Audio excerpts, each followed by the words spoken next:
తిరుమల లడ్డూ వివాదంపై YCP MLC Botsa Satyanarayana స్పందించారు.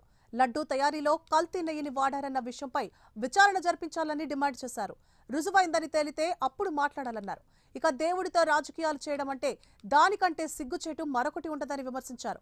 టీటీడీలో రాజకీయ ప్రమేయం తగ్గించాలని, ప్రతిదానికి రాజకీయ నేతలు ఇన్వాల్వ్ కాకూడదని బొత్స సత్యనారాయణ అన్నారు. సంబంధించిన కాదు, అధికారంలో ఉన్న వ్యక్తులు ఏదైనా ఆరోపణలు చేసినప్పుడు మీ చేత అధికారం ఉంది, మీరే అధికారం ఉన్న నాయకులు, రాష్ట్రంలో మీ కూటమే దేశంలో అధికారంలో ఉంది. ఎంక్వైరీ చేయండి, దాని మీద విచారణ జరపండి. విచారణ జరిపి వాట్ ఇస్ ది ఫ్యాక్ట్ అనేది ఏమిటి నిజాలు తేల్చండి.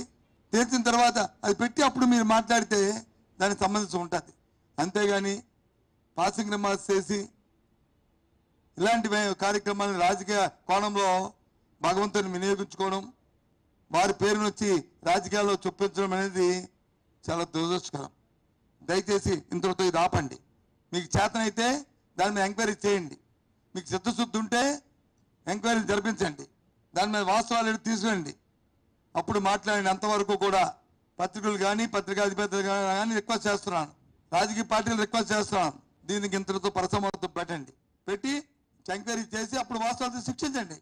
అవసరం లేని సందర్భాన్ని, అవసరం లేని సమస్యను తీసుకొచ్చి ఈ రకంగా ప్రజల మనోభావాలతోని, ఎందుకంటే ప్రపంచంలోనే మన శ్రీవారికి మన సాక్షాత్తు వెంకటేశ్వర స్వామికి ఉన్న ఆదరణ, ఆయన మీద ఉన్న భక్తి, ఆయనకున్న భక్తులు మరి ఎవరికి ఏ ఒక్క మతంలో కానీ ఏ ఒక్క దేని లేదు చెప్పుకోవడానికి మనందరం కూడా గర్వపడుతున్నాం.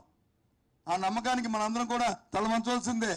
అటువంటి దేవుడి మీద, దైవ ప్రసాదం మీద ఇలాంటి చర్చ జరగడం అనేది చాలా బాధ అనిపిస్తుంది. చాలా తప్పు. అధికారం ఉంది, అధికారంతో ముందు వాస్తవాలు విషయాలను బయటకు తీసుకొచ్చిన తర్వాత మీరు మాట్లాడితే బాగుండేది. అందులోనూ రాజకీయ ఉపన్యాసంలో మీరు మాట్లాడింది ఎక్కడ? రాజకీయ ఉపన్యాసం. మీ 100 రోజుల తాలూకా మీ చరిత్ర చెప్పుకోవడానికి, మీ ఘనతని మీరు చెప్పుకోవడానికి పెట్టిన సమావేశంలో వాస్తవం కాదా?